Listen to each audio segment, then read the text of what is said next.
That Hello, is everyone. a Welcome back. jazzy intro. Jazzy intro for sure. Welcome back to another episode of Social Media Reacts here on Clare with me, Seamus Brady. For this one, I am joined by Dan Casey. Dan, you're probably the happiest man in Ireland right now. I mean, it's up between yourself and Matthew for who is happier at that full-time whistle. But given whose voice was in worse condition on the GA on the Monday, I think I know who celebrated more. Well, me and Matthew both stayed out as long as each other. My voice still is in poor condition, I think, but it was just, I think, from ripping and shouting at the match rather than the activities post-match. But, geez, it was some crack, to be fair. I think Matthew was the football man, I'm more the hurling man. So, look, I think I probably enjoyed Matthew's a West Cork a boy, small bit more. So, look, it is what it is. But, yeah, it still doesn't feel real. It's over, like, the five in a row, it's right for five. It's over and it still doesn't feel like it's happened. Maybe it's because there is just that one game left now that we have to go and do it. Will we? I 100% think so. That Cork Limerick game, I think, was the final. But yeah, it's going to be. I'm still going to be shitting myself in the lead up to that one. But look, I think we're going down. 100%. Well, the first thing I want to put it to you is, like, this was me and Matthew's view for the game. We were up in the upper Cusick. Matthew just, in all caps, Cork beat Limerick scenes. And the thing is when you're sitting next to Matthew, the fella is such a dedicated professional. Like, the game is getting so intense, and yet the fella is still keeping track of the stats of who scored what and like everything like this. I couldn't believe he was able to keep his cool to get the post out pretty quickly after the game. Yourself, you were in the hill, and I have to say, the hill looked sensational, especially the pre-match parade. It looked unbelievable. I was just wondering, what was it like actually in the pit on the hill? Like, the atmosphere, I'd say, was sensational. You know, when I seen the full replay in Ryan's actually after, but being in the hill itself, you're just riding on more emotion rather than watching the game and looking at maybe a bit of tactics or see who's doing what. It's raw emotion, and you're just hoping somebody puts the ball over the bar. Like, and again, Matthew, what a consummate, as my voice absolutely cracks that time, consummate professional. Like, I don't know how he kept track of all the stats on that one, like, because I would not have been able. Great back and forth between Cork and Limerick fans, to be fair. A lot of good banter. With some scenes at the end, but look, maybe we'll get into that.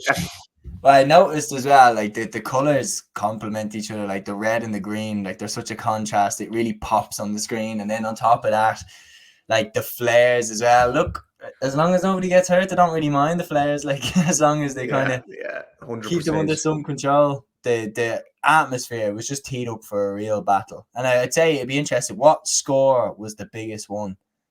Or what moment do you think was the biggest roar on the hill? Jesus, doesn't it have... was it the Park Collins save to the Dickie Dalton point? Yeah, huge. I would say so. Shane Barrett plucks one over absolute nowhere. I was like, Jesus, Shane, what in the name of Christ are you doing? He has on his stick. He wasn't even looking up at the goal. And he bangs it over from, I don't know what angle it was. Was it the 13-yard line or something crazy? Yeah. I can't even remember now, but Jesus Rob Christ. Downey hit one as well at the start that was outrageous. And, you know, at the start to give us hope that Jesus, like, was like, look, we're not going to get blown away anyway. To a certain degree. So, yeah, that was a big point. Hoggy had an off day, to be fair. If he puts the goal away in the end, like, Jesus Christ, the place absolutely erupts. What if that goes in? But, yeah, Christ, there was some finish. I suppose it was kind of weird. I don't think there was any score the last 5-6 minutes of the game, which was odd considering the game that it was. Yeah. I think it was the 68th minute. It might have been the last score, so I was a bit surprised back, kind of looking back. You know, usually they'd be maybe Cork or Limerick. They're so good at shooting, there might be 2 or 3 points maybe in the last 4 minutes of extra time. But no, nothing came. I think Limerick, did they miss 2?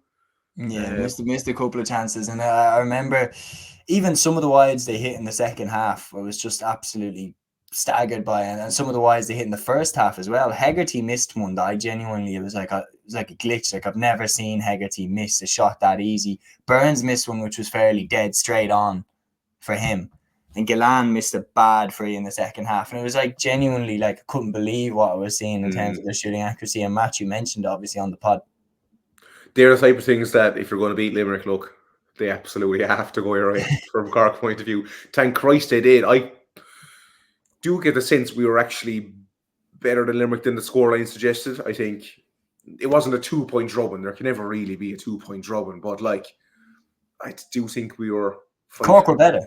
6 points Limerick today, considering good on performances that it was. But Limerick have, I can't remember who else said this. Now, to be fair, it is their point, but Limerick do have that.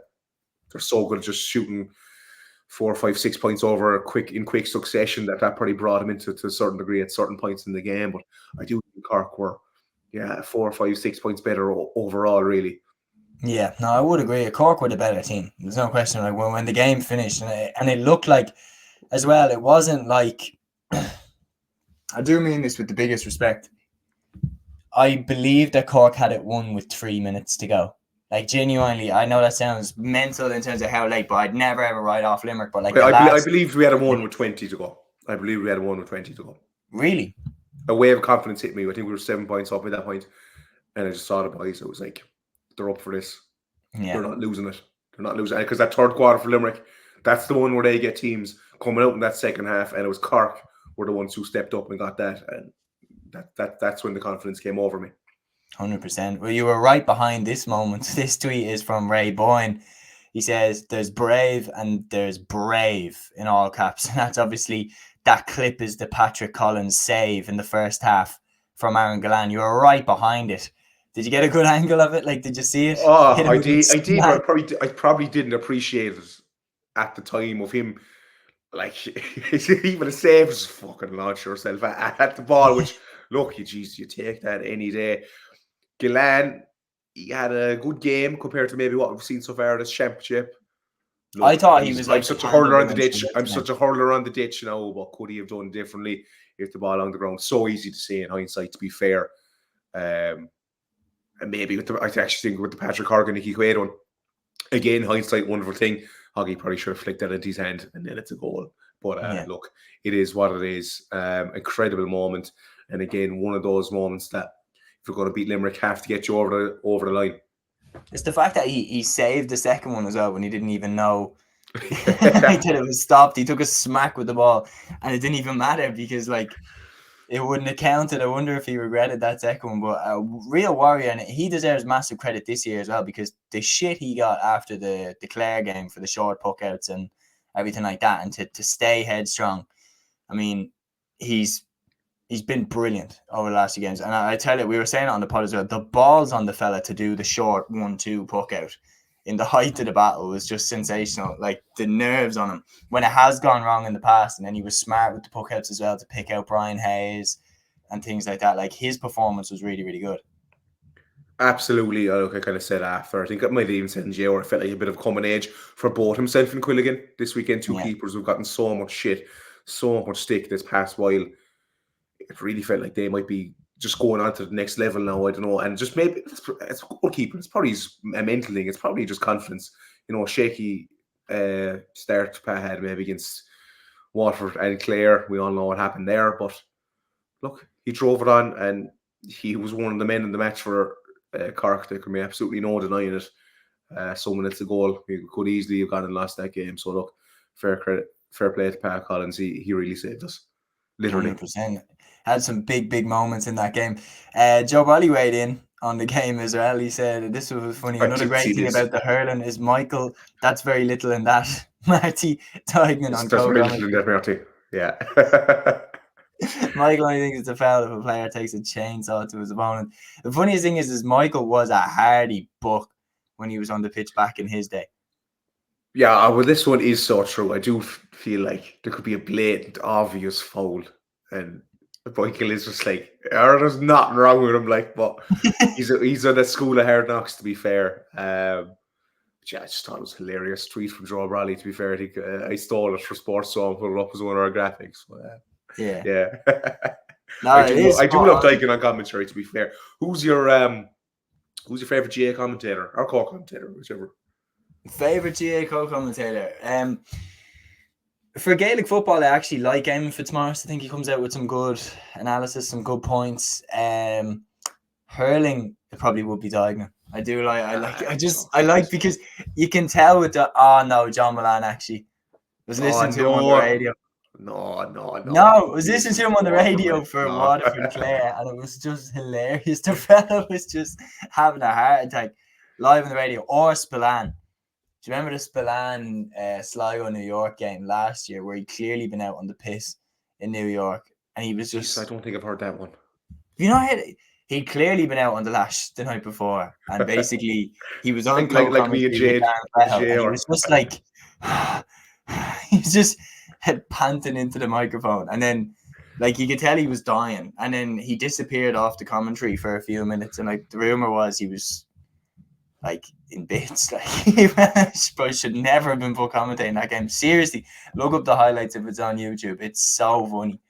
And then I have to go back now. he hasn't been back co-commentating on the game in a while. Look, it's all a bit of crack. It's a GA amateur organisation. Leave it off. Yeah. Do not anyone know how? Be great. I do find that funny that like they talk about upping the standards and everything, but then they maintain that line that we're just an amateur organisation, like just in case they ever need to fall back on it. Conor Parkinson weighed in as well on this game. He said Harnedy, Fitzgibbon, Hayes, Connolly all superb. Connolly has some fight in him. Kyle Hayes had to be moved to centre back on Barrett. Joyce kept Hegarty quiet. Downey is always good. 2 bad throw calls cost them a goal and a point. Best team won, no doubt. Probably does go back to the thing I mentioned earlier about the Cork were 5, 6, 7 points actually better than Limerick on the day. You know, that 1-1 makes it what?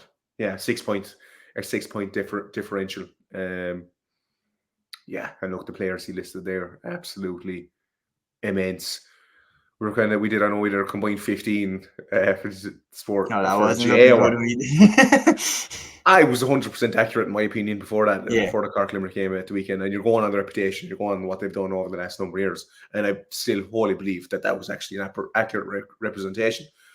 But after that performance at the weekend, I don't know how many Limerick players, and just on that performance alone, how many of those Limerick players are making it into the Cork 15 if you line them up. Like some of the fringe guys, like, who I wouldn't have even personally, I'll say it, I have no qualms about it, that impressed with at times, Mark Holman, but he had an amazing game. Jesus, trying to think of who else. Like Owen Downey really stood up. I mean, I always thought he was decent. On Hegarty, mate. Jesus. Incredible. Took Hegarty out for long periods. And then you're able to bring in Ethan Toomey then to close in the game after and have someone like that coming in. It's just what an impetus for Cork then as well. I do think we had a stronger bench than Limerick this time around as well, who made more of an impact. I mean, when you have guys like Kingston there. But I was looking at it and I was like, you know what? Cork actually have just as good a bench, if not better. And in terms of like Limerick, we're bringing on players that have made differences in the past. But I was saying the lads that they're bringing on to make the differences, they are young lads. Like it is Shane O'Brien, it is Adam English, it is lads that haven't been around the block as much as the ones on the pitch, where Shane Kingston has more experience than some of the lads he'd be coming in for. I think now, age-wise, the Cork team are coming together. Look, in the next year or two, Hoggy, Harnedy are going to be gone. But we know of those lads who've had the experience of all those years, like the Kingston, who are probably going to be able to step up. I think we do have more of the younger guys coming through now. There's so much made of it's Michael Mullins and Ben Cunningham who are going to be into the team next year as well, no doubt about it as well. But Cunningham looks like the next Horgan.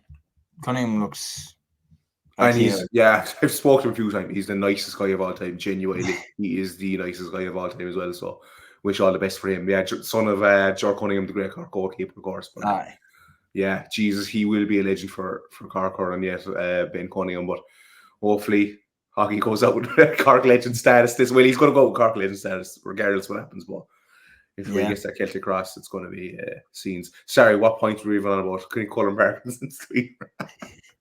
Parkinson's tweet was just about the game itself, but he pretty much nailed it.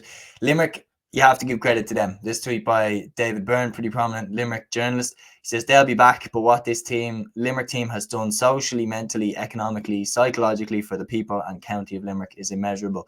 Giving the whole city and county a new sense of life, sense of belief, and a newfound sense of self-worth and confidence. And that's coming from a Limerick man himself. So it's really, really interesting to hear that, how the Limerick side has made Limerick proud beyond sport. And like that is the thing, is like for the last few years, Limerick were the best. They were the best at hurling. Obviously this year it's changed, but they really, really did themselves and the county proud over the last few years. Absolutely. Look, 100%. I do agree. As much as they have this rivalry with the Limerick fans ongoing, I think what that hurling team did for a county is nothing short of exceptional. The players some of them seem like such nice, genuine guys. I know Garo Taylor are from the little times I met him, to be fair. He's an absolute gent. Keane Lynch seems the same. I've met Dan Morrissey, again, absolute gent, to be fair to him. Mm-hmm. I'm sure Tom Morrissey is the same. Look, holding hands up, Michael Hayes thought he was equally as nice, to be fair. And he was very nice to me. So I'll say that as well. I think what they did for the county just cannot be measured, to be fair to them. I think it probably give a lot of Limerick people a bit of hope and things like that. That sounds like they were in the doldrums there for a year, but you know what I mean? I think they were allowed to go out with their chest out a small bit more, which maybe in terms of hurling wise and maybe national wise for the last while, they're always kind of looked down upon. That whole Stab City stuff. I think that hurling team really changed a lot of things for them. They're now able to go out with their chest out, which I think is great to see. Yeah, absolutely. Which is why it was a surprise to see Kylie drop this in his post-match interview. So he said, we had hoped that 2024 we could push on and find new levels again. And we have in many respects, but it just wasn't to be.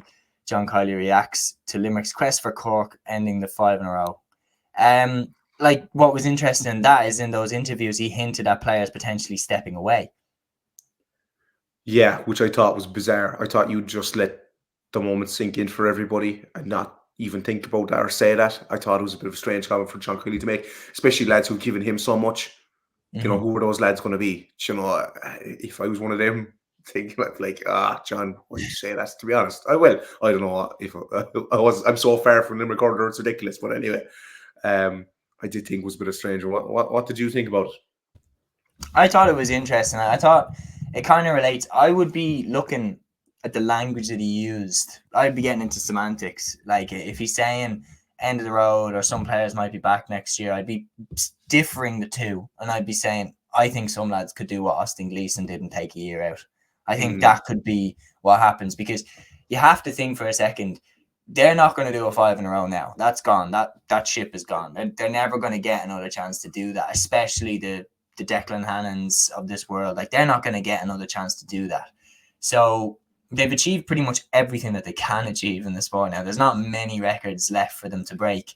So I think if they're looking at it this way, take a year out. I think Limerick could suffer a lot with what the Dubs suffered with in football in 2021, 2022, where like Dublin lost like Jack McCaffrey, Paul Mannion, where like they've already won so much that it's like if they weren't going to start, well, what the fuck's the point then? Like if I'm putting in all this effort and I could just go to the States or go to Australia and have a whale of a time over there, why not do that? You know, especially when you've given so much and you don't owe your county anything. I could see players taking a couple of years out and maybe returning. Who were those players going to be, though, I suppose, and who? I'd be looking at a Galan or a Keane Lynch, because you think about it, in every game that they play, they get lads who are just picked to mark them from ages. Like Sean O'Donoghue, Conor Cleary, Conor Prunty, they're all chomping at the bit to get at Galan every year. And Galan always, water off a duck's back. He's well used to it. But it must be pretty knackering knowing that every game that you go into, somebody's been picked out to mark you. And like, when you're looking at it that way, and all the pressure is on you to deliver time and time again, it can be pretty tiring mentally. Like, I think that's why when you see like NBA, Michael Jordan took a year and a half out. Like there's examples of players who just are like, nah, I'm not feeling this. Yeah, Austin Gleeson's a very recent one. Austin Gleeson just came out and just said, I need a rest. And is that John Kiley gone then when he comes back? That was a weird one. That was a weird one. It was weird that Davey announced he was gone and then Ozzy's back 4 hours later or whatever it was. Yeah, like Roy Keane and Mick McCarthy, you kind of seeing a bit like that. Like if you want one of them back, the other one's got to go. I think so. I'd say there's no smoke without fire on that front anyway. No matter what people say. Well, look, we'll never know. Maybe either. Now, unfortunately, as me and you both know, there are many people who only pipe up when things go their way, and this is a prime example of it. James Blanfield said, let there be no doubt Kilkenny have made 20 All-Ireland finals between 1998 and 2023. The 06 to 012 team managed to get to the final to contest 5 in a row. Limerick haven't. Let there be no doubt about the greatest team of all time. I don't agree. I still think Limerick are the best. What would you be saying about that? Who did Kilkenny beat? I was trying to figure out the maths on that again. What? Like over how many years? He said 20 years.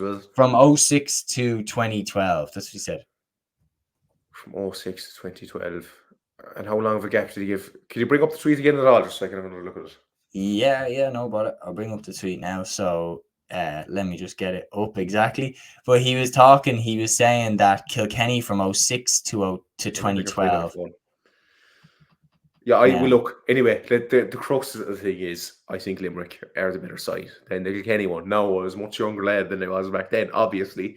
And is recency bias the thing? Of course it is. But that Limerick side beats that Kilkenny side anyway, I think, Oh yeah. a year or two ago. They do, like, man for man, they're stronger. I'm sorry. They're probably better, like, even in that short space of time. You look how the game's probably evolved, and I know Kilkenny probably didn't have the psychologists and the nutritionists, etc., back as good as they do now. Yeah. But that's not really Limerick's fault. I do think man for man, Limerick are the better side, and as of now, are the greatest team of all time. In 50 years, I'm sure sports will develop again, and there'll probably be another greatest team of all time.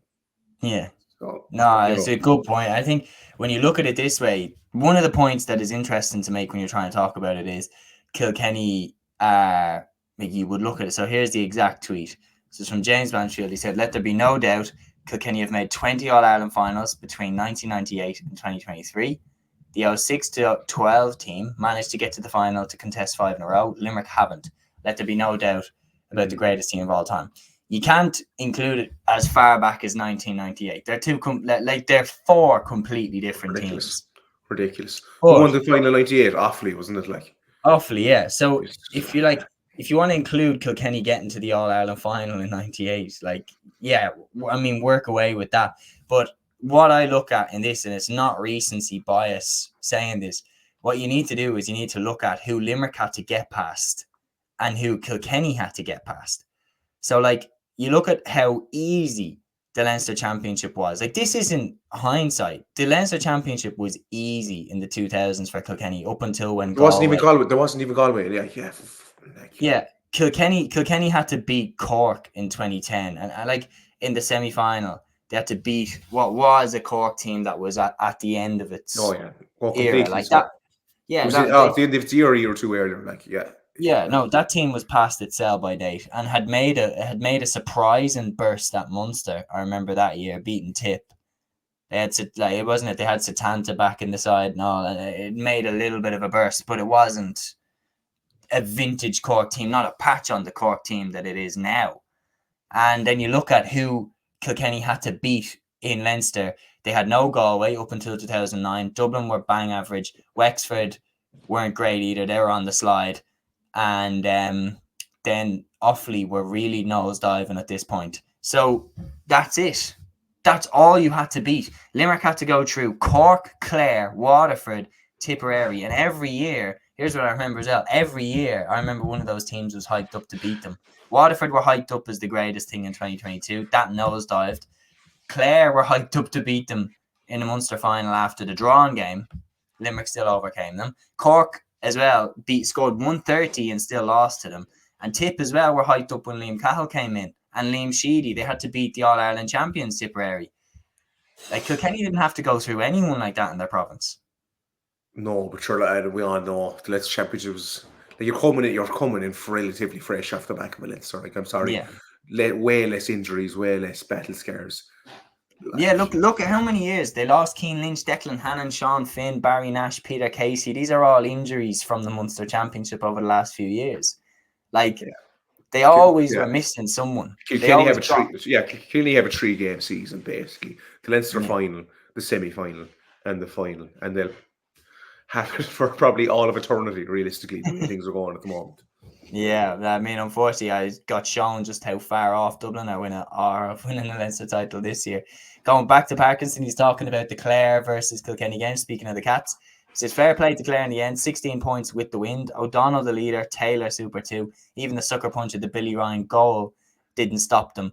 Look, it wasn't a great game. Clare took a long time to wake up, but eventually they did.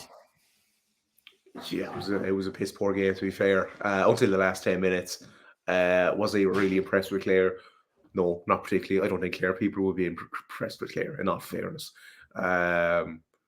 Kilkenny also poor. Like Clare back into the way they did. They look so on top. you'd think the foot was going on the throat at some points in the game, but that never really happened either. I was thinking like this is just going to be a three-peat. So like, who wants to see another Clare Kilkenny final ever again? Yeah. And somehow Clare go on and just kick on. As Matthew mentioned, they doubled the amount of shots they had in the second half of the first half. So obviously Lohan gave them a right bollocking. I was impressed by Clare, to be fair, with the fringe players like the Quilligan and like the David McInerney, like the Lean, who probably don't get the plaudits the other boys like the Kellys, O'Donnell's get. But yeah, I was happy for those boys rather than the overall Clare performance. Yeah, no, Lean in particular really, really impressed me. So did Adam Hogan. And the two biggest shocks of the weekend, starting with this one in Camogie, I was buzzing with this one. Fantastic result for Dublin Camogie. They have just beaten Kilkenny by 113 to 12 points to advance to the All-Ireland semi-final. That tweet is in from Des Cahill, of course, who is a dub. He's out in Dalkey in Coola. So he was there. I was there. I was looking at the clock the whole time because I was expecting Kilkenny to come back and beat us. Like I really, really was. And just we were better. We finished stronger. We finished with the last 2 points and dumped the Cats out of the championship. And I really, really didn't see that one coming. I was in the pub at this point now, so I didn't see this one. But look, clearly a great win for Dublin. Look, in the Camogie wise, just from the outside, from the little I admittedly know about it, it seems to be Cork and Tipper kind of the ones with the real shouts this year. Tipperary team seems to be coming from what I'm picking up and from all the results I've seen. Yeah, no, Tipperary definitely are. And then this one was arguably more shocking because Dublin had home advantage against a Galway side who had barely survived relegation in the league, but Galway went to Parnell Park and beat them.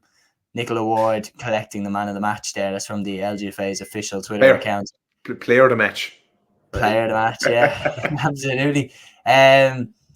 Just a sensational performance by Galway. And the thing is like I'd watched them in the league at Parnell Park. I was working with Dublin and I was watching that game. And Galway dominated a league match against Dublin and somehow threw the game away. So I knew that they had the ability to win it. I just didn't think they had the bottle. But to win it, relatively comfortably, hugely impressive. And like now there's only one. I have up here in the studio, I have Cork, Dublin, Limerick and Dublin. There's only one champion remaining. That's stuff. That is the stuff. Yeah. Who do you think's going to win the LGFA title then this year?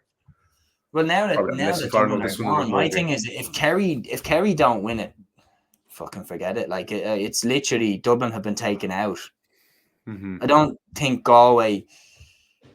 I don't know. I'd be scared to say that they don't have an All-Ireland in them because they have littered with the Kilkenny and Clonberne girls who have all won All-Ireland club after All-Ireland club. But I think if Kerry have to be favourites. They have to be.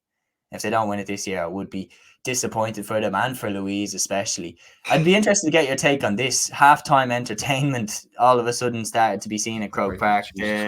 Challenges after 58 years, they take just under 2 seconds off the mile record in Croke Park, super spikes included. So on the Saturday, they had a challenge to puck the ball across the pitch like as fast as possible, 2 clubs against each other, and then they had the Tolchin games running the miles and everything with athletes from the US and from England and everything running in the competition. Look, I liked it. I liked it that like they're trying to do something because we had people in from the States in Croker, and I remember one of them was saying to me like that he went to the Dublin Monaghan game and he was like, I was really surprised that there was just like fuck all happening at half time. That like everyone was just sitting there waiting for the game to start again. He was like in the US it's literally like entertainment non-stop. Start finish, like yeah. There's a band out or there's cheerleaders out or there's something, but like I always thought with the bands and with music, I thought like Irish music, we can link it to this. Like who would turn down an opportunity to play in front of a Croke Park audience, like, and you could help promote Irish musicians that way. But at least they're doing something. Well, yeah, and you know what, they need to broadcast on the TV as well. Maybe they can, I suppose, with the analysis. So forget that point, maybe, and all that. But look, it would be great exposure. They definitely need to make more of an event of both the All-Ireland hurling and football finals because they need to start it on the Friday and just have this huge build-up to it because there's nothing there. It's just the final and that's it. There needs to be, like you had for the Europa League final, fan zones and I think things like that are really kicking on. And you could say at the amateur organisation, they have the money for it. There's no question about that. And Yeah.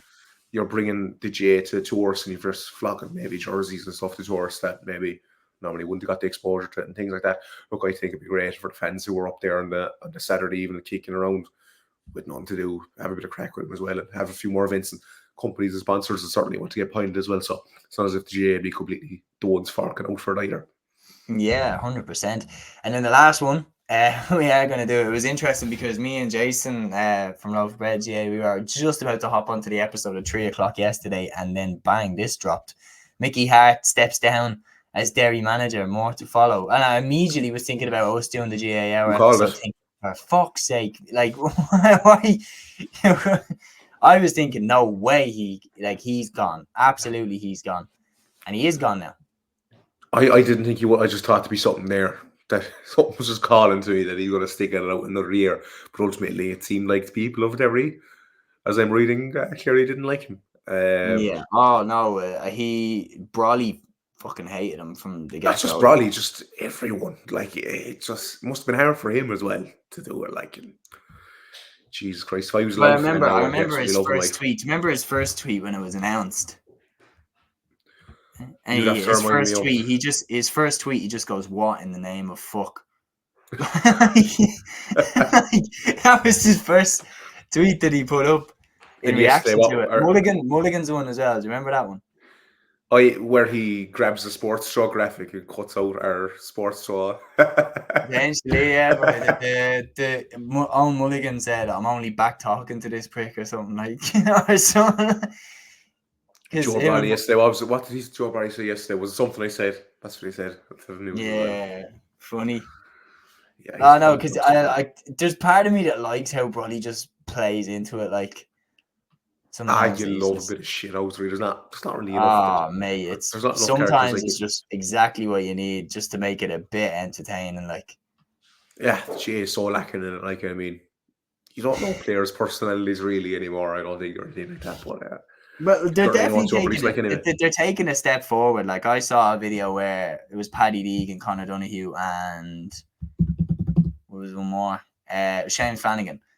And an Offaly player was asking them, like, who am I and all this, and they had a buzzer that made a funny noise, and then they answered the questions. And I'm like, stuff like that actually is. I haven't seen that. Like, you know, it's interesting. I'm like, stuff like that would be good to kind of let the players get their personalities out. But like, I remember I had Malachi Clerkin on for an interview, and he was talking about it, and he was saying when the Dubs came in and did their whole media blackout, like silence shutdown thing, like when Gavin came in and no giving interviews, no getting yourself into trouble, no, do you know what I mean? He, like Clerkin said, what happened was a lot of counties looked at how Dublin were doing it and being like, well, we're going to copy Dublin because they're winning All Irelands.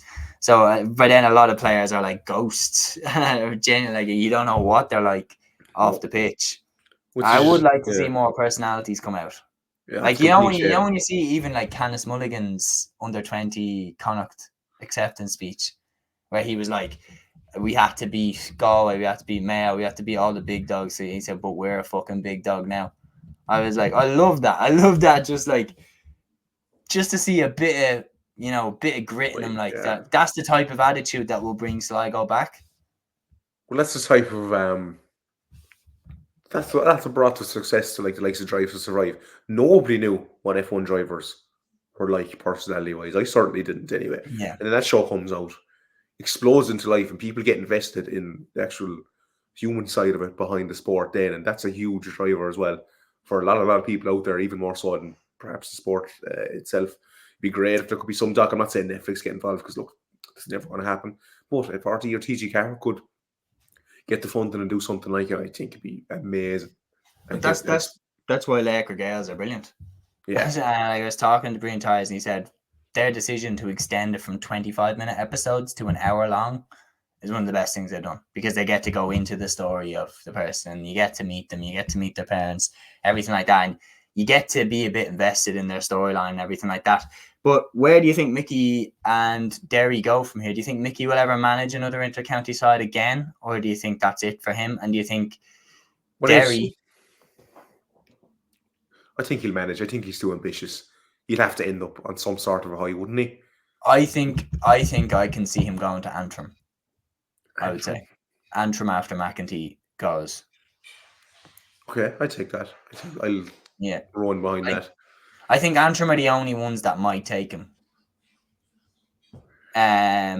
But he's not. He's definitely not going back to a Leinster team after he stitched Loud up. And Derry, I think it has Malachy O'Rourke written all over it. The only thing is, we all know how vicious the club divide is between the Glen boys and the Slough-Neil boys. And if you hire a manager of Glen, will that only deepen it? But I suppose considering all they probably have done and kicked on to do, you just respect it. I don't know. I couldn't tell you. I don't know the ins and outs of Derry from the outside perspective down here, but it's just I don't know. You feel sorry for them at times. It seems like I do. Honestly, they pull together and I was have this great disappointed because I was like, "Oh, a new player. Here we go. Derry are good," and then it's just like, what? Just fell apart. Like I'd never seen a team look so good to looking so bad so quickly. I'd never seen that before. You're forgetting about the Limerick hurlers at the weekend. You're in trouble now. Do not be clipping that up. That's a good spot to wrap up the episode. That's been the episode 13 of Social Media Reacts. Seamus Brady and Dan Casey. Tune into the GA Hour as well. Big thanks to Capture Athletics for sponsoring the series. If you need any sportswear, do be sure to check them out at Capture Athletics. Until the next episode on Cluiche, guys.